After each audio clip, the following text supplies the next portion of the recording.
Indiana. News, sports, education, and entertainment. Wake Up GI with Jeffrey Smith. Brought to you by the Geary Community Schools Corporation. All right, everybody, we're back. It is a beautiful, beautiful Thursday. It's the 20th of July. I know I'm going to say it. Can you believe how fast this year's gone, Jeff? Of course I have.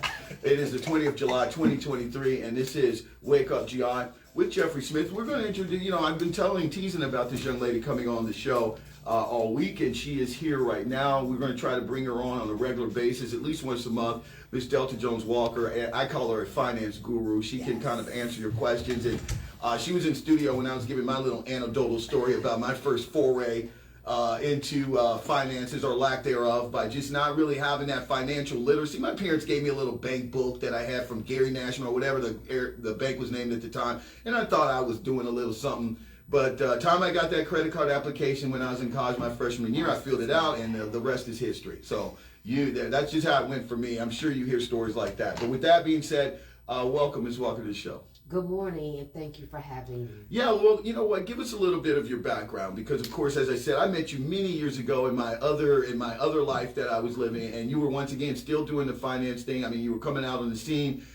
You had a lot of good information. I remember when we talked, and all these years later, I'm not dating you, I'm dating myself. You're still at it. You're still out here serving your clients and doing very good work. So give us a little bit of your background, where you grew up and how you got into what you're doing now. Okay. I'm from the Northwest Indiana area. Yeah. I'm a graduate of Hammond High School. There you go. Okay.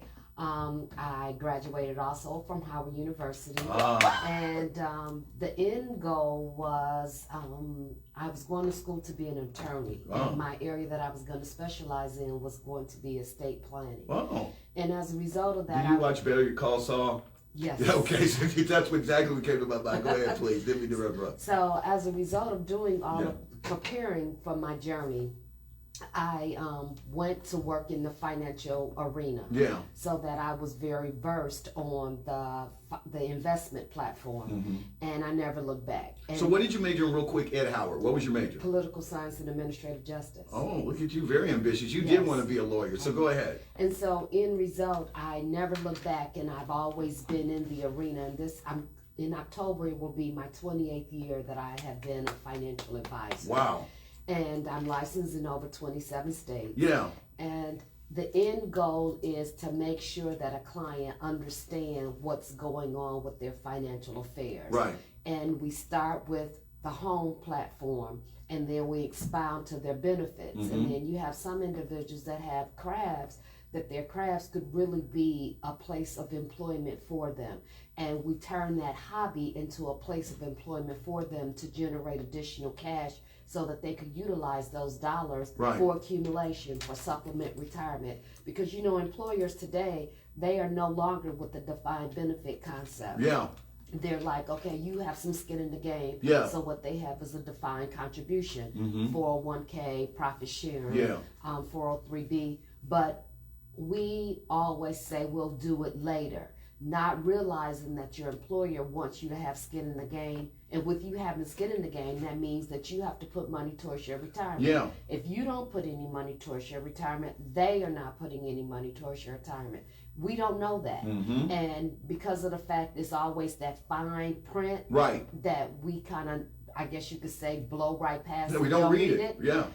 Then we're 10 years in the game, we work with this employer, and long story short, we're like, okay, well, where's my retirement from my employer? Yeah. And the employer was like, well, we do a defined contribution where we give you 3%, but in order for you to get our 3%, you have to put in 3%. Well, no one told me that. Well, we gave you the benefit booklet to read. Well, and again, that's where the dialogue comes in, and it becomes a little messy because of the fact you're looking at all this time lost, and then you sit down and you're in I guess you could say a stupor, and then you start doing the multiplication on what 3% of the income level was, and how much money you lost, and what's the rate of return you could have gained. And it's a mess. Right. And so I tell everyone, as long as you have a W-2 or 1099, you need to sit with the financial advisor.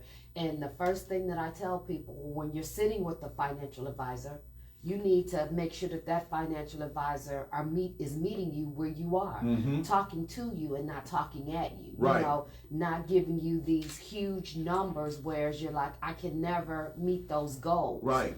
No, you need to have someone that you come in and it's almost like a consultation. Right. You know, I always tell my clients, I'm undressing you financially. I'm seeing exactly what's going on. And then I want you to tell me what you think your end game should be. And then I'm going to give you my recommendation just on a very, you know, I guess you could say very casual conversation. Right. So that you could feel, okay, how do I proceed with this? And don't feel like you're anxious or you're overly bombarded because of the fact these are goals that you don't feel that you can hit. Now, let me ask you this, because there's just a lot there to unpack, and we appreciate that. I mean, you are very, very technical, and it's very obvious that you kind of are very versed in this, because there's just a lot to unpack. So I'll kind of start with the obvious one. As you said, people should really look at that contract and understand what their employer, their contributions. Now, so what would you say to a person that just kind of listened to what you were describing and says, you know, wow, that's a little overwhelming. First of all, I don't know if I feel comfortable asking those questions. You know, maybe my employer will be a little bit ticked off at me because I'm going down that road. I'm asking them to explain things and possibly putting them on the spot. I feel very intimidated doing that by myself. And, you know, what about people who say, well, you know, I don't know if I can afford to sit down with a financial planner to kind of walk me through this and to kind of explain it to me. So, you know, how would you answer those two? The first one being the intimidation factor, because that's a lot. When you're going out here, you're getting a new job, you're sitting down, you know, with your benefit, getting your benefit package if you have one. And, you know, most people probably don't understand.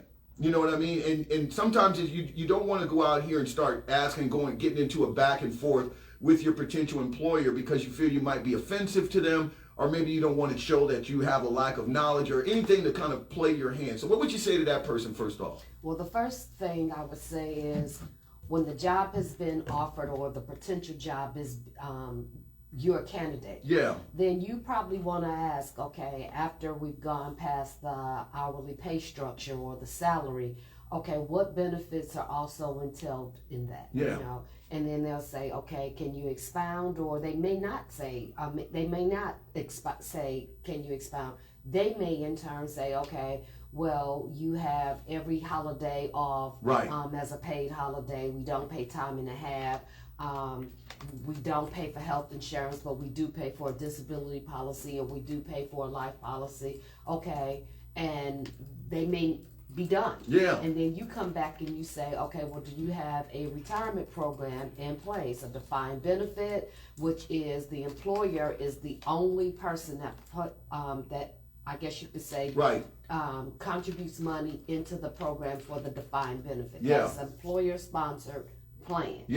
Or do you have a defined contribution, which is equivalent to a 401k or a 403b?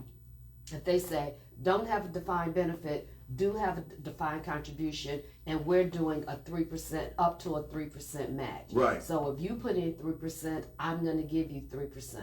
And you'll say, okay, well, what if I only put in 2%? And then I'm just going to put in 2%. So you have a very clear understanding. And then, like you're saying, these are not discussions. Normally what they do is they give it to you in a benefit booklet. So I always tell individuals, bring your benefit booklet to your advisor. So your advisor can kind of cruise through it and let you know. So you can go back to your employer and you can ask the questions. Because I have one live hot fire that's going on right now.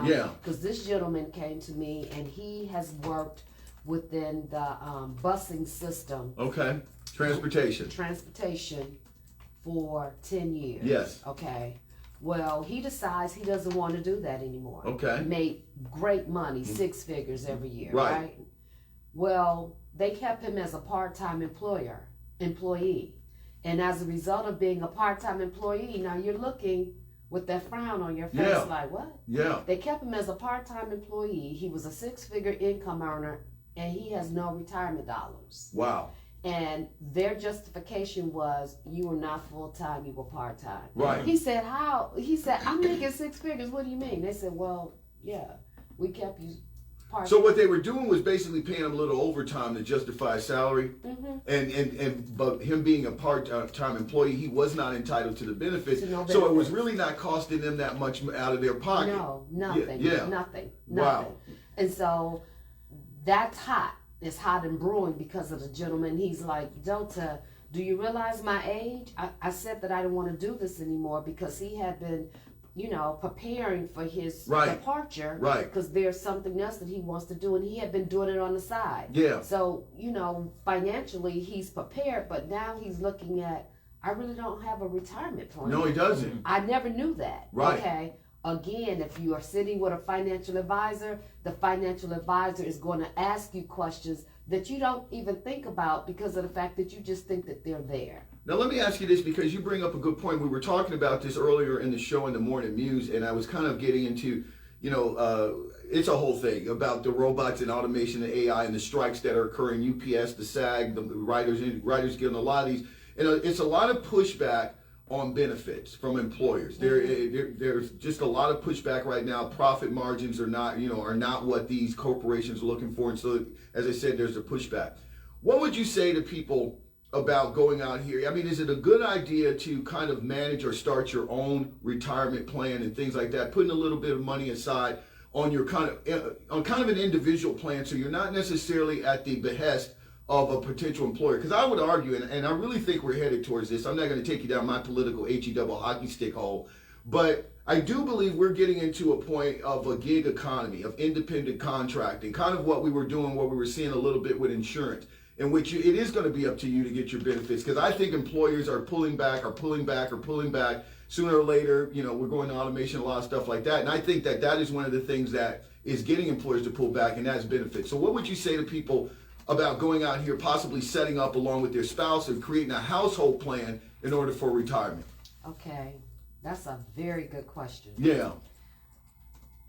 How comfortable are you putting aside, realistically, $500, which equates to roughly about $125 a week? Right. $500 a month, $125 a week. Mm-hmm. If you do that, at the end of the year, you would have put away $6,000. Yes.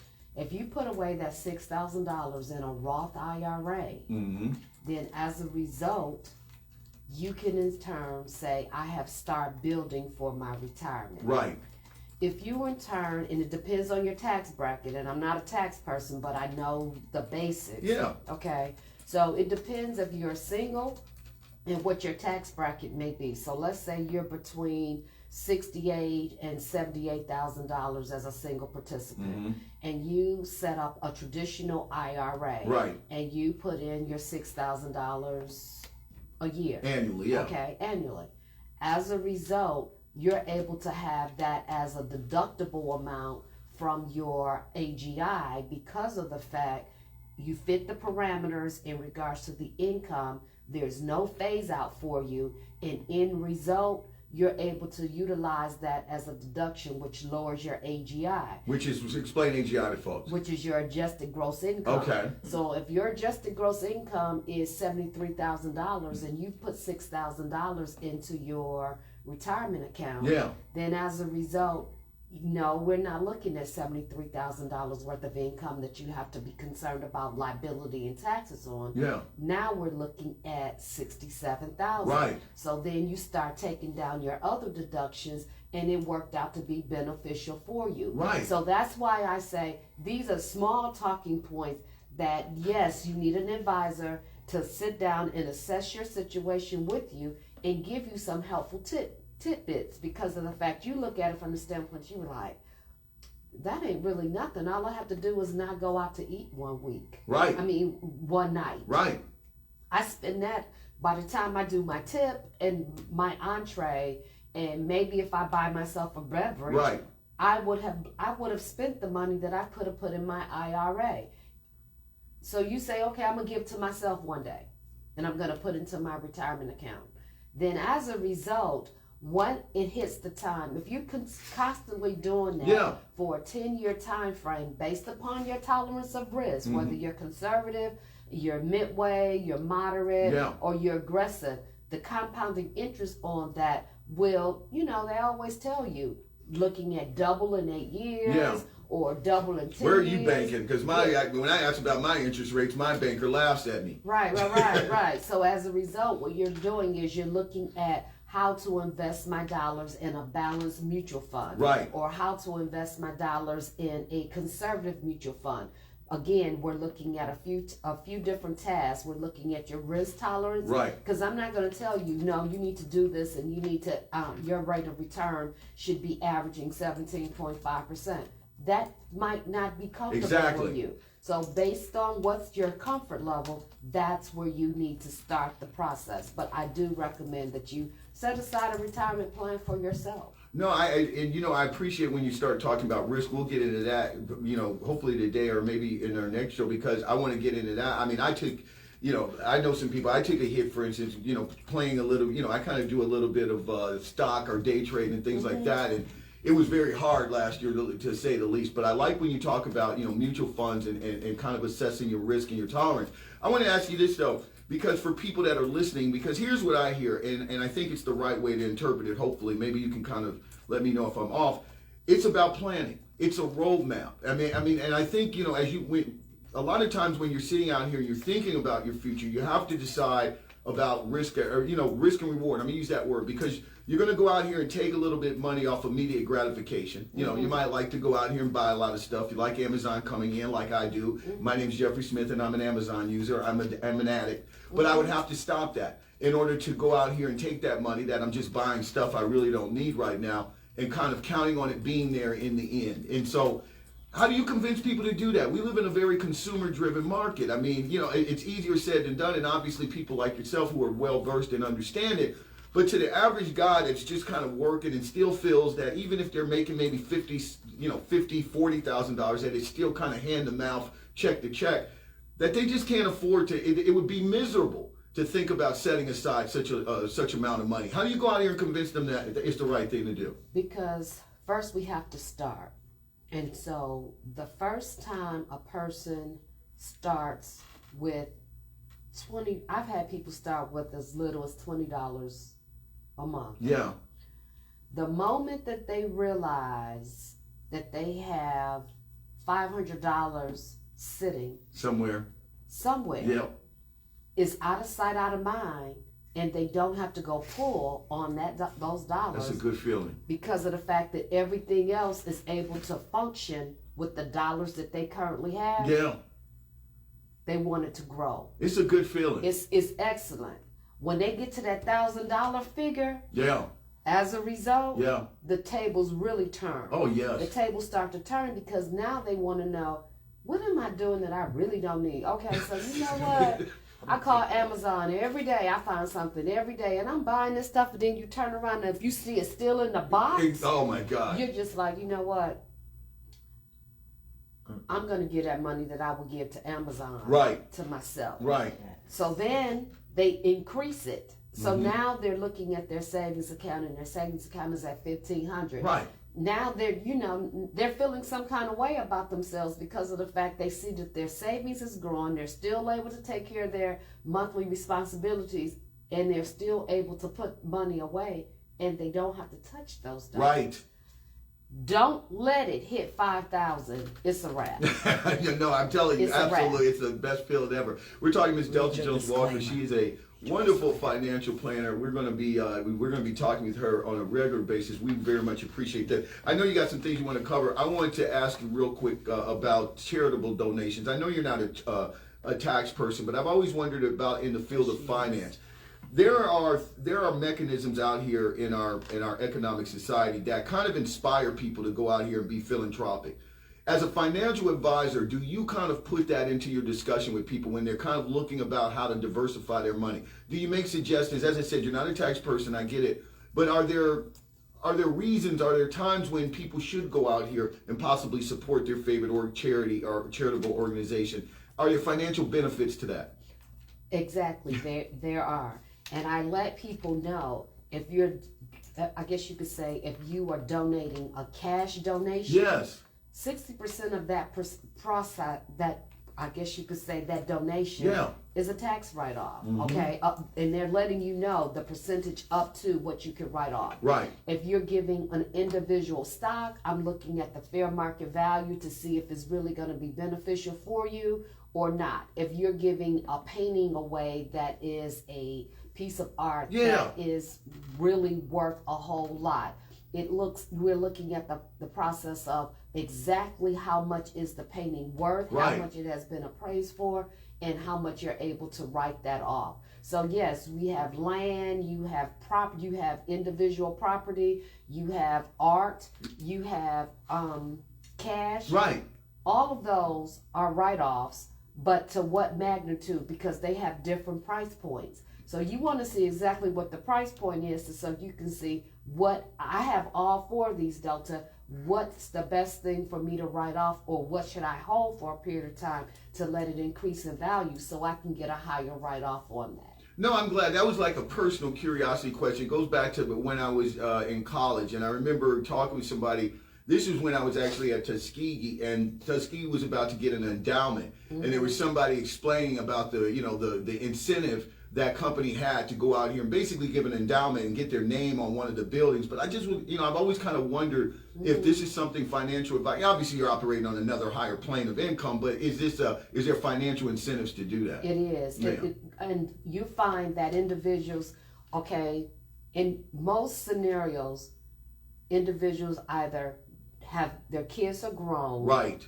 or they didn't have any children, but they have substantial wealth. Right. And as a result, they want to see some of their monies working while they're still here on earth. Doing good stuff. Doing good stuff. Yeah. And so what they'll do is they'll start doing philanthropy giving. I like that. Thank you very much. That was a personal question right there. I know you've got some things we want to hit before you get out of here, but first of all, I want you to give the logistics before we go there, because obviously Ms. Delta Jones Walker, but let me get this back. There you go. I want you to give your business's name so I can reference it while we're talking. Okay. My business's name is Atled Financial. Exactly. We're located at 3801 Ridge Road in Highland, Indiana. Nice.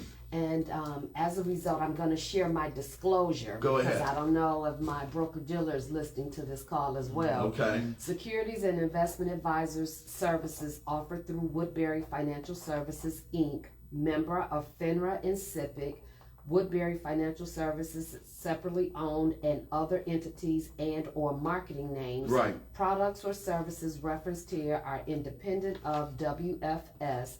Insurance services offered through Atled Financial Group at 3801 Ridge Road, Highland, Indiana, 46322. No, there's nothing wrong with that. I read disclaimers here all the time. You have no idea the stuff I say on this show. But so anyway, go ahead. I mean, so as I said, there's so many financial questions and financial things that I want to go to. I want to go real quick if we can cover this as well. You probably heard me talk about it when you were here. One of the things that has happened with COVID is there are a lot of people, and you referenced this, have taken their hobby or craft and kind of turned it into a business. I'll be honest with you, there are a lot of people who jumped in the deep end of the pool and said, I'm not going back to that cubicle. I'm going to go out here and make these soaps. I'm going to go out here and do bath oils or whatever it is they're doing. And I know a number of people that are doing that and are very, very happy doing it. What do you say to people that are taking that endeavor? What should a person who, is obviously I've had some people on here that have done the homework, and I think you would encourage people to do their own homework, because that makes the conversation that you have with them a little bit easier to manage when people kind of know what you're talking about. But what are some of the main things you would tell a person that they should have as far as their ducks in a row before they go out here and really start to support themselves by supporting themselves? The first thing would be write down all of your expenditures. Yeah. We need to know what dollars are required to keep your home afloat on a monthly basis. We also need to know the dollars that it's going to cost you to buy the materials to make the products that you are putting out for market. Right. And then what you need to do is, if it takes $3,000 a month for you to support yourself and your business, you might want to add an additional 10% so that you could put that in your savings. See, I like that. Okay. Yeah. And so we kind of like monitor and walk down the process. And you always are reviewing it on a monthly basis to make sure that you're staying on track. And for those months that you have excellent months, right, you put that money aside as if you did make it, so it's out of sight, out of mind. Don't keep it in the constant flow because of the fact you're like, okay, I'm okay. Okay, I could sit back because of the fact I had a phenomenal month prior. exactly. No, don't think like that. Yeah. What you need to do is you need to think like every day I have to hit this grind. And you know what the dollars are that you're required to make in order to keep you afloat, and that's how you look at it. And then at the end of the quarter, you sit with your advisor or you sit down and you crunch the numbers and you're just like, okay. But because of the fact that you took those dollars out of the flow right, and did not visualize them on a constant, they were like out of sight, out of mind. And now it's pushing your grind to be even harder on yourself because of the fact you saw how you worked in the last quarter and the income you were able to generate. Now you're like, let me turn it up a notch. See, I like that. And so what you're kind of saying is that you need, while you are obviously striving for some consistency, if I can get that word out, you also have to be able to kind of be flexible, right? Yes. For those months where it doesn't go according to plan. Yes. And so let me give you a quick scenario. I know we got to wrap it up. You're a very busy woman. We appreciate that. And this is a scenario, and I apologize to my guy out there who's listening, but I'm going to tell his business without mention his name. But, I was using this as an example about, entrepreneurship and going out here getting, because I've got a guy that works for us. Well, he doesn't work for us. We're his client, and he has a landscaping business. I just want to give you this example and just tell me what advice you would give a person like that. And I'm just using him as an example. So anyway, this is a guy who charges $30 to cut grass, front and back. It doesn't matter the side. That's just his rate.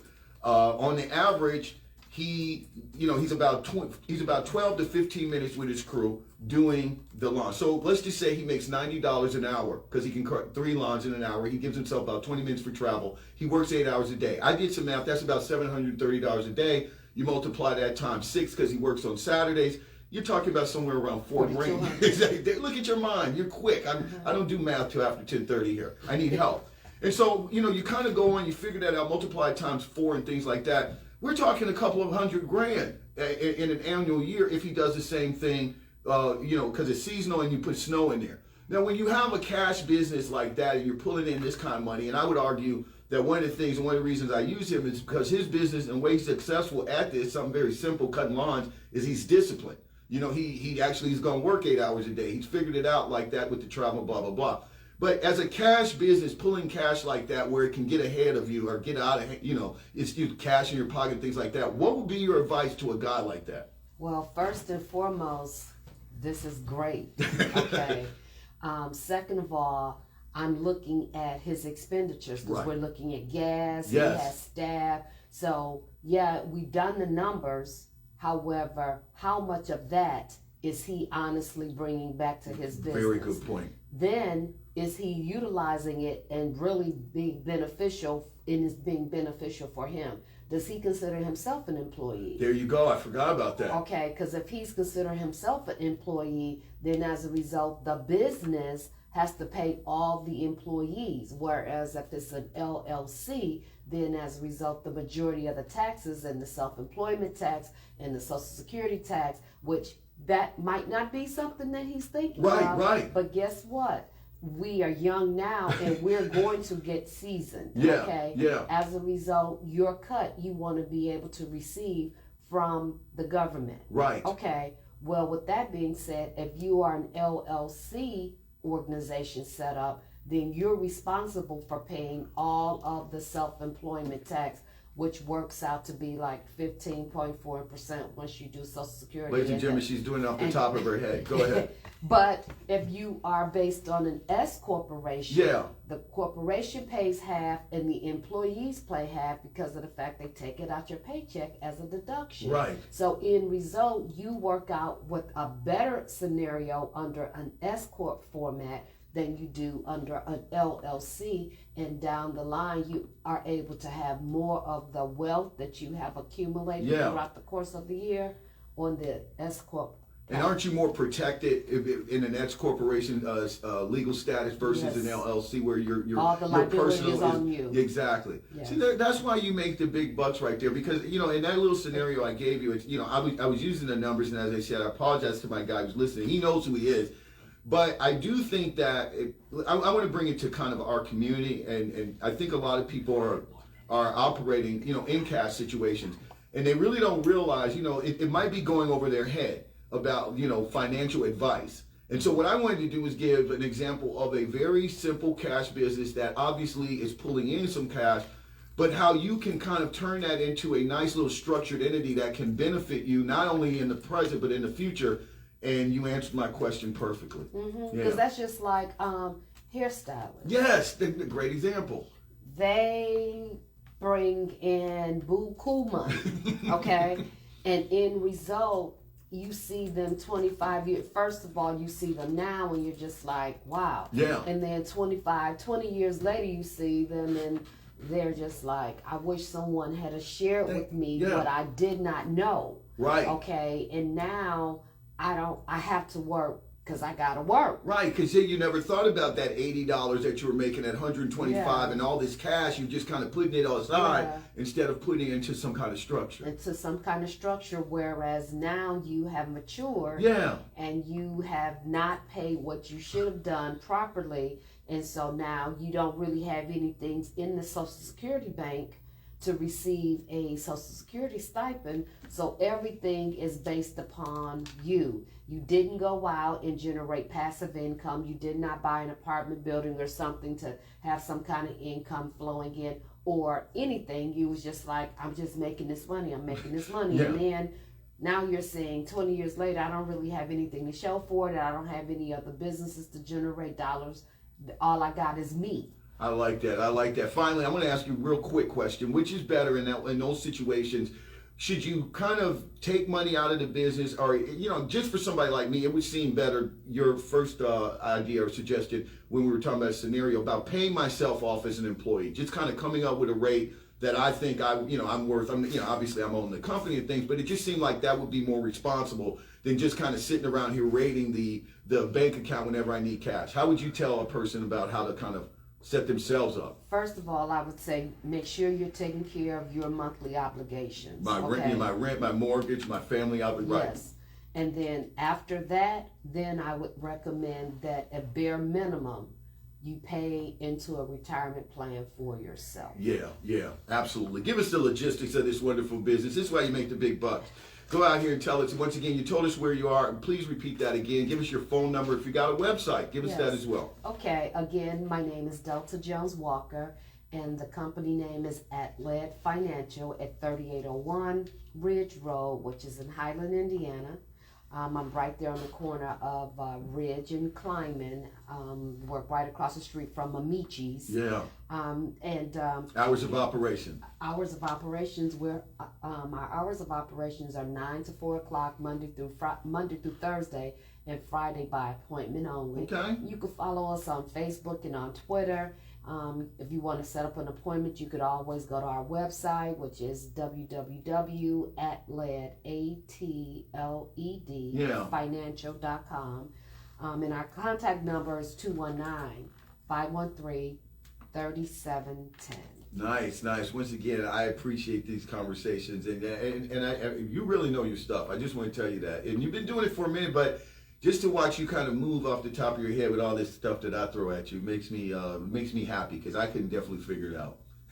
So thank you for having me. No problem. If we have any listening audience that is not here, our toll-free number is 1-800-631-4866. That's right. You are multi-state, aren't you? Yes, I am. All right, we're going to get ready to take a break. When we come back, I'll get you our first look outside weather and traffic. Also get you updated with the news. And, of course, on this beautiful Thursday, we're going to get you some phone calls in as well. 219-962-9483. You're listening to Wake Up GI with Jeffrey Smith. We'll be right back in just a bit.